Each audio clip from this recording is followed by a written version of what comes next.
நான் ஒரே ஒரு கேள்வி கேட்கிறேன், எல்லாருமே சொல்லணும். நீங்க எல்லாருமே வந்து ஒரு 50 வருஷம் முன்னாடி நம்ம முன்னோர் சாப்பிட்ட சாப்பாடு நல்லதா, இன்னைக்கு நாம சாப்பிடுற சாப்பாடு நல்லதா? உண்மையா? ஆனா இன்னைக்கு நம்ம சாப்பிடுறது நமக்கே தெரியுது, கரெக்டா? ஆனா அந்த சாப்பாடு நல்லதுன்னு சொல்றோமா? நல்லதுன்னு சொல்றோமா? ஒத்துக்கிறீங்களா? ஆனா அதை யாராவது ஃபாலோ பண்ண முடியுதா? ஃபாலோ பண்றோமா? அன்னைக்கு எல்லாரும் எத்தனை மணிக்கு வீட்டுல நைட்டு தூங்குவாங்க? 7-8 மணிக்கு. எத்தனை மணிக்கு? 7 மணிக்கு படுத்துவாங்க. எத்தனை மணிக்கு சாப்பிடுவாங்க? 6 மணிக்கு சாப்பிடுறோம். எத்தனை பேர் 6 மணிக்கு சாப்பிடுறீங்க? எத்தனை பேர் 10 மணிக்கு சாப்பிடுறீங்க? சரியா? ஒரே ஒரு இன்ஃபர்மேஷன் நான் சொல்றேன். நம்ம என்ன மாதிரி கண்டிஷன் நாம இருக்கிறோம் அப்படின்னு நான் சொல்லிடுறேன். நம்ம முன்னோர்கள் நல்லா சாப்பிட்டாங்க, அவங்க ஆரோக்கியமா இருந்தாங்கன்னு நம்ம அதை மட்டுமே பேசிட்டு இருக்கோம். ஆனா முன்னோர்கள் என்ன செஞ்சாங்க அப்படிங்கறத நம்ம யாருமே ஃபாலோ பண்றது இல்லை. உழைப்பு, அவங்க சாப்பிடறத விட்டுருங்க. சாப்பிட்ற மாதிரி உழைப்பு இருக்கு, அவங்க சாப்பிடறத விட்டுருங்க. அவங்க என்ன செஞ்சாங்கிறத நம்ம ஃபாலோ பண்ண முடியல, பழக்க வழக்கத்தை நம்ம ஃபாலோ பண்ண முடியல. அன்னைக்கு சூரியன் 6 மணிக்கு வந்து என்ன ஆகும்? அஸ்தமனம் ஆயிடும். 6-6:30 மணிக்கு சூரியன் அஸ்தமனம் ஆயிடும். அன்னைக்கு கரண்ட் கிடையாது. கரண்ட் வந்து எத்தனை வருஷம் ஆச்சு? ஒரு 30-40 வருஷம் நம்ம எல்லாருக்கும் தெரிஞ்சு, கரெக்டா? அதுக்கு முன்னாடி வரைக்கும் நம்ம யாருக்குமே கரண்ட் கிடையாது. அப்பெல்லாம் பழைய காலத்து வீட்டுல என்ன பண்ணுவாங்க? 6 மணியான விளக்கு, அதோட எல்லாரும் சாப்பிட்டு படுக்க போயிடுவாங்க, கரெக்டா? இன்னைக்கு ஒரு எலக்ட்ரானிக் இப்படிப்பட்ட எல்இடி இதெல்லாம் லைட்லாம் வந்ததுக்கு அப்புறம் 11 மணி ஆனாலும் 12 மணி ஆனாலும் நம்ம யாரும் தூங்குறது கிடையாது, கரெக்டா? நல்லா புரிஞ்சுக்குங்க.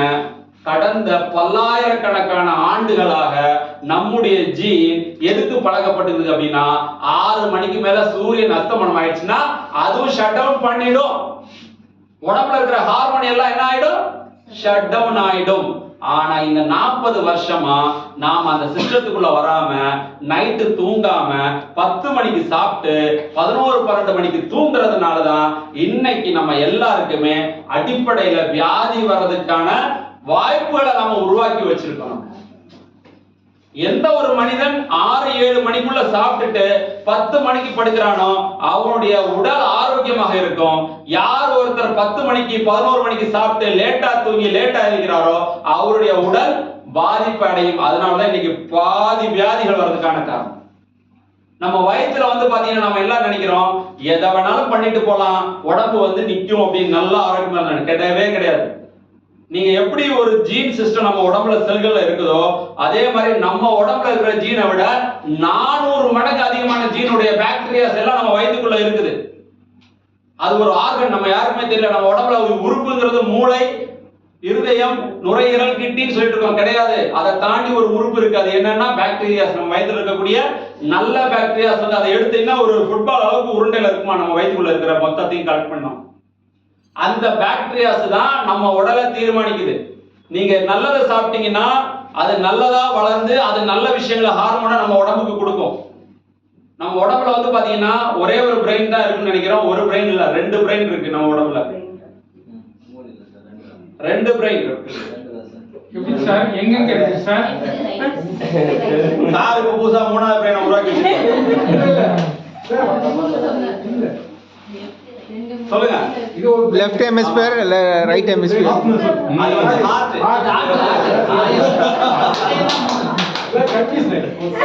அது வந்து ஹார்ட். சோ இங்க ஒரு ஹார்ட் இருக்கு, இங்க ஒரு ஹார்ட் இருக்கு. அது சார் கரெக்ட்டா சொன்னாரு. ஆனா பிரெயின் 2 பிரெயின் இருக்கு. என்ன பிரெயின்னா, நாம எல்லாம் நினைக்கிறோம் இது மட்டும் தான் பிரெயின் நினைக்கிறோம். இல்ல, நம்ம கழுத்துல இருந்து நம்முடைய ஆசன வாய் வரைக்கும் ஒரு பிரெயின் இருக்கு. நிறைய பேருக்கு அது தெரியாது.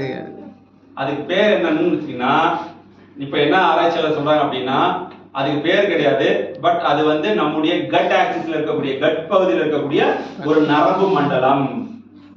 அந்த பிரெயினுக்கும் நம்ம மெயின் பிரெயினுக்கும் இடையில ஒரு கனெக்டிவிட்டி இருக்கு, பைபாஸ் கனெக்ஷன் இருக்கு. அதுக்கு பேர் வேகஸ் நர்வ் அப்படின்னு சொல்லுவாங்க.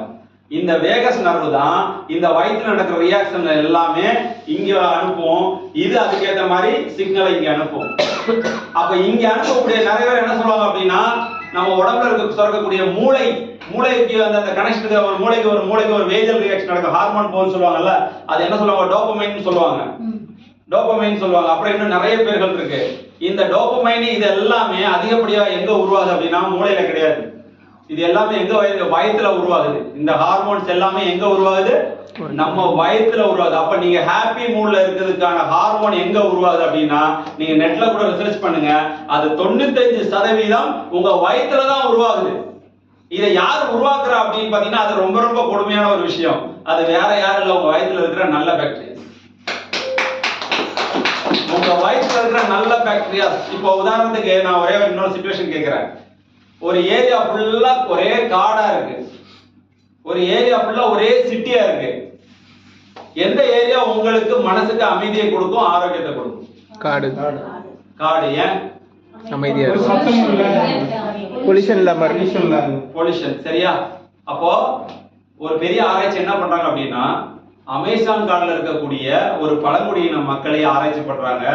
நார்த் அமெரிக்கன் சிட்டில இருக்கக்கூடிய ஒரு டைப் ஆஃப் எல்லா நம்ம நார்மல் பீப்புளையும் ஆராய்ச்சி பண்றாங்க. இந்த ரெண்டு மக்களுடைய வயித்துல இருக்கக்கூடிய அந்த மலத்துல இருக்கக்கூடிய அந்த பாக்டீரியாஸை பிரிச்சு எடுக்கும் போது ஆரோக்கியமான உடலுக்கு நல்ல ஆரோக்கியத்தை கொடுக்கிற பாக்டீரியாஸ் யார் வயித்துல இருந்ததுன்னா இந்த அமேசான் காடுல வாழக்கூடிய மக்களுடைய வயிற்றுலயும் இந்த நார்த் அமெரிக்கன் பீப்புள் இருந்தது எல்லாமே பேட் பாக்டீரியாஸ்ங்கிறது அந்த ஆராய்ச்சியில முடிவு பண்ணுது. அப்போ நம்ம வயிற்றுலயும் இதே தான் நடக்குது. நாம எப்படி நினைக்கிறோமோ கட்டடங்கள் இருக்கிற ஏரியா எவ்வளவு பொல்யூஷனோ அதே மாதிரி பேட் பாக்டீரியாஸ் இருக்கிற இடமும் நோய்வாய்ப்படும். அதுக்கு பேர் வந்து லீக்கி கட் அப்படின்னு சொல்லுவாங்க. என்னது? லீக்கி கட் அப்படின்னு சொல்லுவாங்க. அந்த லீக்கி கட் இருந்ததுன்னா LPS அப்படின்னு சொல்லக்கூடிய லிப்போபாலிசாக்கரைடு நம்ம உடம்புல அதிகமாகி இன்னைக்கு ஆஸ்டியோ ஆர்த்ரைட்டிஸ் இல்லனா ரிமேட்டட் ஆர்த்ரைட்டிஸ் சொல்லிட்டு மூட்டு வலி வருது. அதுக்கு ஒன் ஆஃப் த ரீசன் என்னன்னா ஆட்டோ இம்யூன் டிசீஸ் அப்படின்னு சொல்லுவாங்க. ஆட்டோ இம்யூன் டிசீஸ்னா என்ன? நம்ம உடம்புல இருக்கக்கூடிய நோய் எதிர்ப்பு சக்தியே நம்மளையே அட்டாக் பண்றதுக்கு பேர் தான் என்னது? Auto immune disease. அது எதனால வருதுன்னா இந்த LPS லீக்கி கட் உருவாகிறதுனால. ஏன் லீக்கி கட்? நம்ம சாப்பிடக்கூடிய எல்லாமே சோத்தை அள்ளி போடு. என்னது? சோத்தை அள்ளி போடு. இத்தோண்டு சோறு கிடையாது, இத்தோண்டு சோறு அள்ளி போடு. ஒயிட் பேஸ்ட் ரிஃபைன்டு அரிசி மைதா நீங்க சுகர்ல இருந்து எதை சாப்பிட்டாலும் அது உங்க உடம்புக்கு கெடுதல். உங்க உடம்புக்கு மட்டும் இல்ல, உங்க வயித்துல இருக்கிற பாக்டீரியாவுக்கு கெடுதல். அது என்ன பண்ணும்னா அதை சாப்பிட்டு கெட்ட பாக்டீரியா அதிகமாகி உங்க உடம்புக்கு எல்லா விதம் இன்னைக்கு கேன்சர் வர்றதுக்கு காரணமும் அதுதான். இன்னைக்கு ஹார்ட் ப்ராப்ளம் வர்றதுக்கு காரணம் அதுதான். இன்னைக்கு வரக்கூடிய எல்லா வியாதிக்கும் அடிப்படை காரணம் என்ன இருக்குன்னா உங்க வயிறே பிரதானம். வயிற்றுக்காக தானே ஓடுறோம். அந்த வயிற்றுக்கான தவறான உணவை போட்டீங்கன்னா ஆனா அதை மாற்றக்கூடிய ஒரு அற்புதமான சிஸ்டம் தான் நாம என்ன பண்ணிட்டு இருக்கோம்னா RCM தான் பண்றோம். RCM நியூட்ரிஷன் ப்ராடக்ட் நாம ஏன் சாப்பிடணும்? ஏன் PVM ஏன் சாப்பிடணும்னா புரோட்டீன் ரிச் ப்ராடக்ட் நம்ம பாக்டீரியாஸ்க்கு நல்லது, விட்டமின் மினரல்ஸ் நம்ம உடம்புக்கு நல்லது, ஃபைபர் முக்கியமா ஃபைபர். ஏன் ஃபைபர் வேணும்? ஃபைபர் யாருடைய உணவு? நார்ச்சத்து யாருடைய உணவு? அந்த நார்ச்சத்தை நம்ம உடம்பு டைஜஷனே பண்ணாது. நார்ச்சத்தை சாப்பிடணும்னு சொல்றோம்ல, நார்ச்சத்து நிறைய சாப்பிடணும். அந்த நார்ச்சத்து நம்ம வயிற்றுக்கு நம்ம உடம்புக்கான பொருளே கிடையாது. நம்ம உடம்புனால அதை டைஜஸ்டே பண்ண முடியாது. அது யார் டைஜஸ்ட் பண்ணுவான்னா நம்ம வயிற்றுல பெருங்குடல்ல இருக்கக்கூடிய பாக்டீரியாஸ் தான் அந்த நார்ச்சத்தை டைஜஸ்ட் பண்ணி நம்ம உடம்புக்கு தேவையான நல்ல விஷயங்கள் எல்லாம் அது கொடுக்கும். அதனால தான் நார்ச்சத்து உணவை நாம சாப்பிடணும்னு சொல்றாங்க. அதுக்கப்புறம் என்னது? ஃபைபருக்கு அப்புறம் என்னது? ஒமேகா. வேகஸ் நர்வ் சொன்னோம் பாத்தீங்களா? கட் பிரெயின் ஆக்சிஸ் சொல்லுவாங்க. அதுதான் இன்னைக்கு அடிப்படைன்றாங்க. அந்த கட் பிரெயின் ஆக்சிஸை வச்சு தான் இன்னைக்கு லேடிஸ்க்கு வந்து பாத்தீங்கன்னா மென்சஸ் வர்றது முன்னாடியே தெரிஞ்சுக்கிறது எப்படின்னா அந்த கட் பிரெயின் ஆக்சிஸ் மூலமா தான். அதே மாதிரி இன்னைக்கு வரக்கூடிய நிறைய வியாதிகளுக்கு காரணமே நிறைய பேர் சொல்லுவாங்க அஜீரணம் தான் உங்களுடைய வியாதிக்கான அடிப்படை. இன்னைக்கு ஒருத்தருக்கு அஜீரணம் தான் பல வியாதி வர்றதுக்கான அடிப்படை. அந்த அஜீரணம் எதனால நடக்குதுன்னா உங்க வயிற்றுல இருக்கக்கூடிய அந்த பாக்டீரியாஸ் ப்ராப்பரா இல்ல. அதுக்குதான் நம்மகிட்ட என்ன இருக்கு? பெஸ்ட் சொல்யூஷன் குழந்தைகளுக்கு நியூட்ரிசார்ஜ் கிட்ஸ். உங்க குழந்தைக்கு அடிக்கடி நோய்வாய்ப்படுறாங்களா? நியூட்ரிசார்ஜ் கிட்ஸ் கொடுங்க. அதுல என்ன இருக்குன்னா 2 டைப் ஆஃப் பாக்டீரியாஸ் இருக்கு. குட் பாக்டீரியாஸ் லாக்டோபாசிலஸ் இருக்கு, பைஃபோடியம் பாக்டீரியம் சொல்லிட்டு 2 டைப் ஆஃப் பாக்டீரியாஸ். இது எல்லாமே என்னது? Good bacterias. இது வயித்துக்குள்ள போச்சுன்னா என்ன ஆகும்? அதனுடைய வால்யூம் இன்க்ரீஸ் ஆகும். அப்ப நல்ல பாக்டீரியாஸ் அதிகமான என்ன ஆகும்? நம்ம உடம்பு ஹெல்த்தியா மாறும்.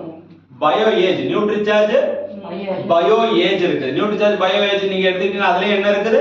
லாக்டோபாசிலஸ் பைஃபோடியம் சொல்லக்கூடிய 2 வகையான பாக்டீரியாஸ் அதுல இருக்குது.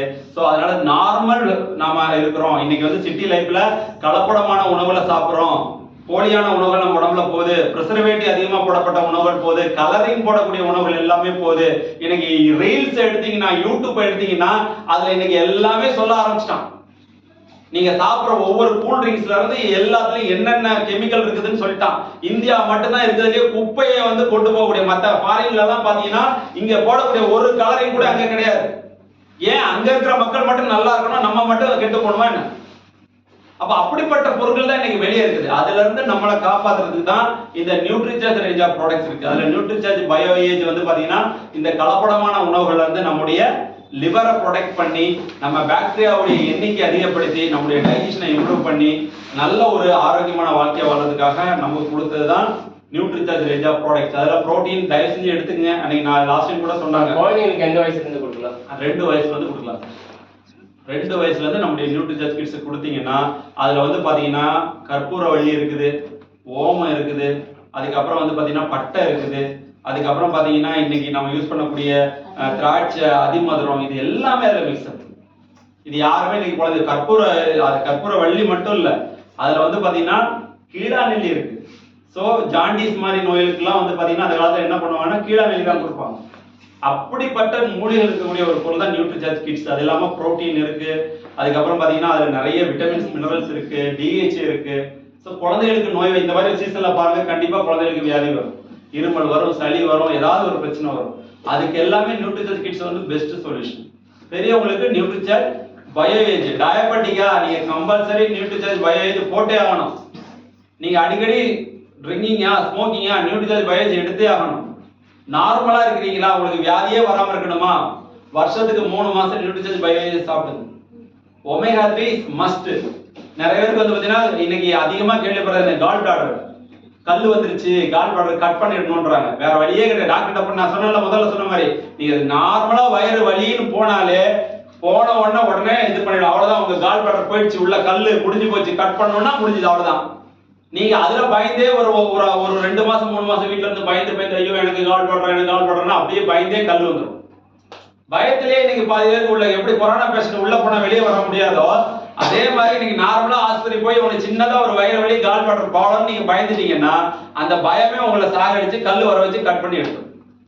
அப்போ கால் பிளாடர்ல கல் வராம இருக்கணும்னா என்ன வேணும் அப்படின்னா நீங்க நியூட்ரிசார்ஜ் பயோஜி எடுத்துக்கணும், டிஹெச்ஏ அல்லது நியூட்ரிசார்ஜ் வெஜ் ஒமேகா.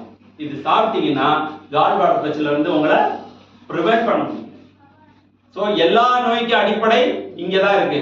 இதை சரி பண்றதுக்கான பொருள் நம்மகிட்ட இருக்குது. நம்முடைய rice bran oil daily empty ஸ்டொமக்ல காலையில குடிச்சு பாருங்க. அந்த மாதிரி ஒரு பெரிய மருந்து வேற எதுவுமே கிடையாது. அவ்வளோ இம்ப்ரூவ்மெண்ட் அது பண்ணும். நம்ம பாடியில இருக்கக்கூடிய அந்த என்விரான்மெண்ட் அல்கலைன் கண்டிஷன்ல வச்சுக்கணும். ஏன்னா பாக்டீரியாஸ் எல்லாமே அசிடிக் கண்டிஷன்ல இருந்தா இறந்து போயிடும். அல்கலைன் கண்டிஷன்ல நிறைய பேர் என்ன பண்ணுவாங்க, எழுந்த உடனே முதல்ல டீ காபி சாப்பிடுறது. டீ காபி காலைல எழுந்த உடனே வெறும் வயித்துல சாப்பிடவே கூடாது. ஃபர்ஸ்ட் வாட்டர் குடிக்கணும், அதுக்கப்புறம் ஒரு 10 மினிட்ஸ் 20 மினிட்ஸ்ல நம்முடைய ரைஸ் பிராண்ட் ஆயில் குடிக்கணும். அதுக்கப்புறம் ஆஃப்டர்நூன் கழிச்சு நீங்க என்ன வேணாலும் பண்ணிக்கலாம். ஸோ நிறைய அடிப்படை விஷயங்கள் தெரியாம பண்றோம். ரொம்ப நேரம் நான் எடுத்து மழை வந்துச்சா சார்? இல்ல நீங்க பேசும்போது மழை வராது சார், நீங்களே மழை மாதிரி பெய்யுது. மழையே வந்து கிட்டத்தட்ட 10 நிமிஷம் தான் பெய்யுது. நான் 20-25 மினிட்ஸ் தான் பேசிட்டு இருக்கேன். அதனாலதான் நான் கேட்டேன் சார் மழை வருதான்னு கேட்டேன். ஸோ நியூட்ரிசார்ஜ் ப்ராடக்ட் எல்லாத்தையுமே எடுத்துங்க. ப்ரோட்டீன் எடுத்துக்கங்க, விட்டமின் மினரல்ஸ், நியூட்ரிசார்ஜ் மென், நியூட்ரிசார்ஜ் உமன், அதுக்கப்புறம் ஒமேகா 3, இதெல்லாம் எதுக்கு கொடுத்துருக்காங்க அப்படின்னா இன்னைக்கு இருக்கிற இந்த நகர வாழ்க்கையில இருந்து உங்களை ப்ரொடெக்ட் பண்ணிருக்கிறது தான். ஏன்னா நாம எல்லாருமே வந்து ஆதிகால மனுஷன் மாதிரி இலைத்தலைகளை சாப்பிட்டோம் இதெல்லாம் இல்லை, எல்லாமே பேக்டு தான், ப்ராசஸ் தான் நம்ம சாப்பிட்றோம். அதுல இருந்து அட்லீஸ்ட் விடுதலை வேணுமா, வேற வழியே நியூட்ரிஷன் ப்ராடக்ட் நல்லா எடுங்க, நல்லா நிம்மதியா தூங்குங்க. சீட்ஸ்னு ஒரு கான்செப்ட் நம்மகிட்ட இருக்குது. என்னது, தூங்குங்க. நைட்டு 10 மணிக்கு படுத்தீங்களா, நிம்மதியா காலைல 4-5 மணிக்கு எழுதுங்க. 6ல இருந்து 7 மணி நேரம் நிம்மதியா தூங்குங்க. அதை எழுதி போட்டுருங்க. ஆமா, சீட்ஸ் அப்படின்னு சொல்லிட்டு நம்மகிட்ட ஒரு பெரிய கான்செப்ட் இருக்கு.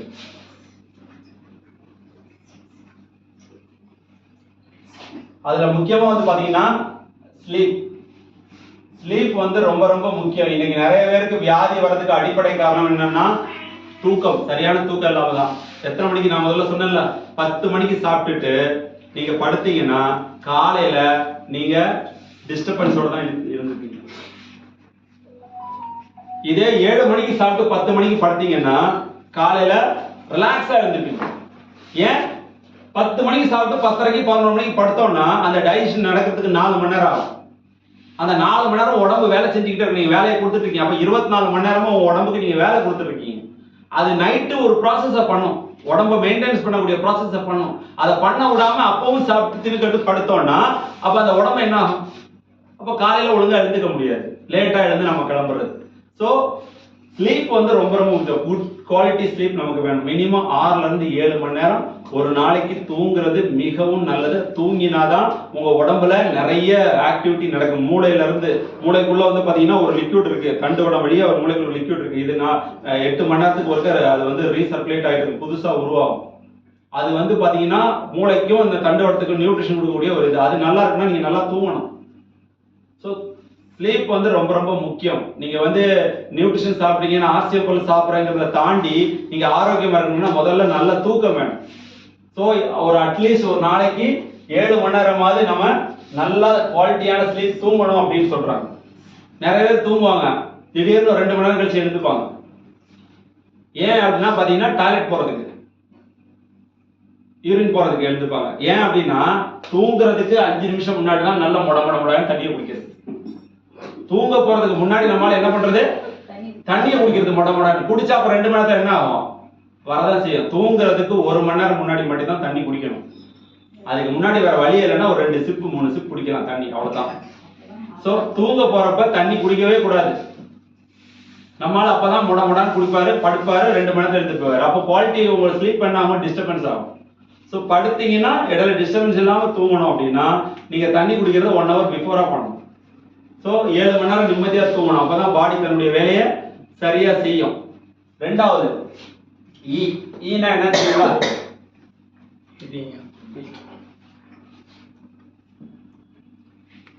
எமோஷன். இன்னைக்கு யாருக்குமே எமோஷன் நல்லாவே இல்லை. இப்ப கூட நிறைய பேர் எமோஷன் வீட்டுக்குள்ள இருக்கும். அங்க என்ன நடந்ததா, எவன் என்ன பண்ணானா, பக்கத்து வீட்டுக்குள்ள நாய் வந்துச்சா, இல்ல அவன் அந்த வீட்டுக்குள்ள போனானா, இவன் இங்க போனானா, இவன் இங்க சண்டையை போட்டானா, இதுதான் எமோஷனா இருக்கு.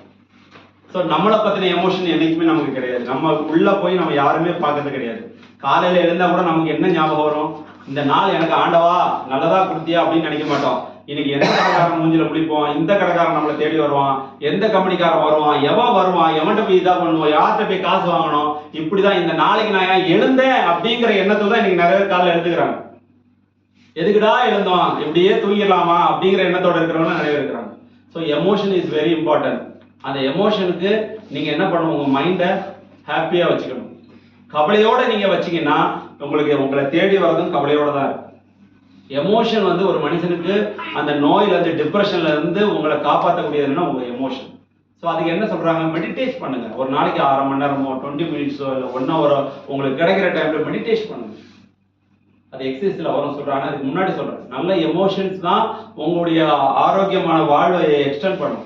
உங்களுடைய எமோஷன் ஒரு நாள் ஃபுல்லா பேடாவே இருந்தா உங்களுக்கு கிடைக்கக்கூடிய ரிசல்ட்டும் பேடா தான் வரும். நிறைய பேர் இதை புரிஞ்சுக்கிறதே இல்லை. எப்போ ஒருத்தரை பார்த்து சிரிக்கிறதே கஷ்டப்படுறாங்க. ஹலோ மேடம் எப்படி இருக்கீங்க? சும்மா ஒருத்தர் ட்ரெயின்ல பாருங்க, மெட்ரோ ட்ரெயின்ல போய் உட்காந்து பாருங்க, அவன் உட்காந்து மொபைல் போனை மட்டும் பார்த்துட்டு இருப்பான். பக்கத்துல ஏவன் இருக்கான், பக்கத்துல ஒரு பாம்பு வச்சா கூட. இன்னைக்கு மக்கள் அப்படிதான் இருக்காங்க. மெட்ரோ ட்ரெயின்ல போய் பாருங்க. இது இங்க மட்டும் இல்ல, ஜப்பான்ல இதேதான் பிரச்சனையா. யாரு பக்கத்துல இருந்தாலும் யாருக்கும் எதுவும் பேசுறது கிடையாது. அதுதான் நம்ம ஆர்சிஎம்ல சேஞ்ச் பண்ணிட்டு இருக்கோம். இந்த மேடம் போனாங்க, வழியில மேடத்தை பார்த்தாங்க, கூட்டு வந்தாங்க. ஆர்சிஎம்ல அதான் பண்றோம். மக்கள்கிட்ட பேசுங்க, யாரை பார்த்தாலும் சிரிங்க. இதை யார் சொல்றாங்க? இதை எல்லாத்தையும் மதகுருமார் சொல்ற நபிகள் நாயகமே சொல்றாரு. ஒருத்தனுடைய நல்ல ஒரு இயக்கம் அன்னைக்கு எப்படி இருக்குன்னா, நீங்க யாரை பார்த்தாலும் சிரிக்கணும்ன்றாங்க. நாம யாரை பார்த்தாலும் சிரிக்கிறது இல்லையோ. அப்படியே சிரிச்சானா அவன் என்ன நினைக்கிறான்? நம்மள பைத்தியக்காரன். சரி, நீ சிரிச்சீங்கன்னா 10 ரூபா கேட்டுருவாங்க சார். அந்த மாதிரி நிலைமை நம்ம சிரிச்சிட்டோம்னு வச்சுங்க, நமக்கே அதை பார்த்து நம்ம வாய மட்டும் போற மாதிரி இருக்கு. சிரிச்சாதாங்க. அப்படிப்பட்ட சார் சொன்ன மாதிரி அப்படிப்பட்ட ஒரு பிரதம மந்திரி இருந்த நாட்டுல இருக்கிறோம் நம்ம. யாரு? ஐயா நரசிம்மராவ் ஐயா. கரெக்டா? அதனால தயவு செஞ்சு சிரிங்க. சிரிச்சா இன்னொருத்தர் பார்த்து நம்மள சிரிக்கும் போது ஒரு ஹாப்பினஸ் கிரியேட் ஆகும், ஒரு ரிலேஷன்ஷிப் கிரியேட் ஆகும். ஸோ அப்போ எமோஷன்ஸ், உங்க எமோஷன் நல்லா இருந்தாலும் சிரிப்பு வரும். நீங்க எமோஷன் நல்லா இல்லை, நீங்க ஆல்ரெடி அப்படியே எல்லாமோ உள்ள அப்படியே பிடிச்சிட்டு இருக்குதுங்களா? இன்னைக்கு எவனும் கண்ணையும் முடிக்க கூடாது, எப்படியாவது எஸ்கேப் ஆகணுங்கிறதெல்லாம் நம்ம வாழ்க்கை ஓடிட்டு இருக்கு. ஸோ எமோஷன் வந்து எல்லாருக்குமே முக்கியம். நீங்க நல்ல எமோஷன் இருந்தா நிறைய பேர் உங்களை தேடி வருவாங்க. உங்க எமோஷன், அதாவது ஒரு கதை சொல்லுவாங்க. எப்படின்னா, 2 பேர் வந்து பாத்தீங்கன்னா சண்டை போட்டுட்டே இருப்பாங்க. கோபமா பயங்கரமா சண்டை போடுவாங்க. பாத்தீங்கன்னா சவுண்டு பயங்கரமா இருக்கும். அப்ப அது ஒரு புத்தர்கிட்ட ஒரு தடவை கேட்கும்போது, ஏன் இவங்க 2 பேரும், அவருடைய சிஷ்யர் கேட்கிறாரு, சார் 2 பேரும் சண்டை போடும்போது ஏன் இவ்வளவு சவுண்ட் அதிகமா வருது அப்படின்னு. அப்ப அவர் சொல்லுவாரு, 2 பேர் சண்டை போடும்போது அவங்க 2 பேருடைய மனமும் எவ்வளோ தூரம் தள்ளி போயிடுமா. புரியுதா? 2 பேர் சண்டை போடும்போது 2 பேருடைய மனசு எங்க போயிடும்? ரொம்ப தூரம் தள்ளி. அந்த 2 மனசு கேட்கறதுக்காக சத்தம் போட்டு சண்டை போடுறாங்க இந்த 2 பேரும். புரியுதா? ஆனா 2 பேரும் லவ் பண்ணாங்க வச்சுங்க, பேச்சே இருக்காது. 2 பேரும் பக்கத்துல இருந்து லவ் பண்ணுவாங்க, பேச்சே இருக்காது. ஏன்? 2 பேர் மனதும் பக்கத்துல. அதுக்கு என்ன சைலண்டா இருக்கும். சோ அன்பு தான் நமக்கு மிகப்பெரிய ஆயுதம். ஸோ எல்லாத்தையும் வந்து நம்ம வந்து சந்தோஷமா இருப்போம், கோவப்படக்கூடாது. எமோஷனை நம்ம வந்து நல்லா வச்சுக்கணும். அந்த எமோஷன் மற்றவங்களுக்கு பாதிப்பு இல்லை, நமக்கு முதல்ல பாதிப்பு. நம்முடைய ஸ்ட்ரெஸ்ஸை இன்க்ரீஸ் பண்ணும். எமோஷன் போச்சுன்னா நல்லா புரிஞ்சுங்க. ஆராய்ச்சி என்ன சொல்லணும், பாக்டீரியா வந்து பாத்தீங்களா, நீங்க உங்க எமோஷனை வந்து பேடா வச்சீங்கன்னா உங்க எமோஷனே உங்க வயதுக்கு வந்து கனெக்ஷன் கொடுக்கும், ஆக்ஷன் கொடுக்கும். நீங்க சாப்பிடும் போது திடீர்னு கோவப்பட்டீங்கன்னா அந்த செரிமானம் ப்ராப்பரா நடக்காது. ஏன்னா அந்த கேஸ்ட்ரிக் ஜூஸ் நின்றோம். நீங்க சாப்பிட்ற சாப்பாடுக்கு நம்ம என்ன நினைக்கிறோம், இப்ப சாப்பிட்ற இனிப்பு நாக்கோட தெரிஞ்சதுன்னு நினைக்கிறீங்க. கிடையாது, உங்க அடிவயிறு வரைக்கும் போய் கண்டுபிடிக்குமா. ஆராய்ச்சி சொல்லுது, சென்சார் இருக்கலாம் வயிற்றுலையும். நீங்க இனிப்பு சாப்பிட்டீங்கன்னா யாருக்கு சிக்னல்? உள்ள இருக்கிற பாக்டீரியாவுக்கு சிக்னல் வராண்டா, இனிப்பு நமக்கு இன்னைக்கு வேட்டதாண்டா. யாரு? வயிற்றுல இருக்கிற பாக்டீரியாஸ் வரைக்கும் நீங்க என்ன சாப்பிடுறீங்க, நீங்க என்ன மூட்ல இருக்கிறீங்க, என்ன ஆக்ஷன்ல இருக்கீங்க, எப்படி என்ன சாப்பிட போறீங்க, எல்லாமே அங்க தெரியுமா. அதை பொறுத்து அங்க ஒரு பாக்டீரியாஸ் உருவாகுமா, மாத்தி உருவாகுமா, ஆராய்ச்சி சொல்லுது. ஸோ அதனால எமோஷனை எப்பவுமே நல்லா வைங்க. உங்க எமோஷன் தான் உங்க வாழ்க்கையை ஆரோக்கியமா நீண்ட நாட்களுக்கு கொண்டு போகும். ஸோ 3வது என்ன? இது யாருமே பண்றது கிடையாது. என்னது? எக்ஸசைஸா? எனக்கு அதுக்கும் பக்கத்திலே வராது. எனக்கும் அதுக்கும் பக்கத்திலே வராது. காலைல எழுந்தமா, கிளம்பினோமா, நைட்டு வந்தோமா, படுத்தோமா, அவ்வளவுதான். எக்ஸசைஸ்ங்கிறது என்னது? எதுக்கு பண்ணணும்? எக்ஸசைஸ் பண்ணல அப்படின்னா நம்ம உடம்பு வந்து பாத்தீங்கன்னா ஃபிளெக்சிபிலிட்டி பண்ணல, ஒரு கார்டியாக் பண்ணல, ஒரு மூச்சு பயிற்சி பண்ணல, ஒரு பிராணாயாமா பண்ணல, இல்லைன்னா நீங்க ஒரு மெடிடேஷன் பண்ணலன்னா ஒன்றும் பிரச்சனை கிடையாது.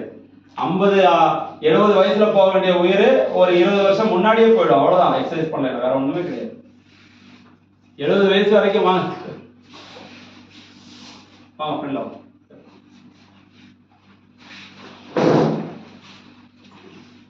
70 வயசுக்கு போக வேண்டியது 50 வயசுல போயிடும். நான் பாத்துருமா 80 வயசுலயும் பிரிஸ்கா எத்தனை பேரை பாத்துருமா. நான் பார்த்தேன், நம்ம ஆர்சிஎம்ல ஒருத்தர் இருந்தாரு, 94 வயசு, மாணிக்கவாசன் சொல்லிட்டு 94 வயசு. காலையில எழுந்த உடனே எக்ஸசைஸ் பண்ணுவாரு, போட்டிங் பண்ணுவாரு, உட்காந்து கையை விரிச்சுக்கின்னு கால் அப்படியே உட்காந்து இந்த டோவை தொடுவார் உட்காந்து. 94 வயசுல பண்ணுவாரு. 94 வயசு பெல்ட் அடிப்பாரு. 94 வயசு வரைக்கும் அந்த மனிதர் ஆரோக்கியமா இருந்தார். சைக்கிள் ஓட்டுவாரு, ரொம்ப ஆரோக்கியமா இருந்தார். ஏன்னா எக்ஸசைஸ் பண்ணது. அப்ப அட்லீஸ்ட் உங்களுக்கு தெரிஞ்ச ஏதாவது ஒரு எக்ஸசைஸ் பண்ணுங்க, வாக்கிங் போங்க. ஏன்னா உங்களுடைய உடம்புக்கு வந்து எக்ஸசைஸ் வந்து மஸ்ட்.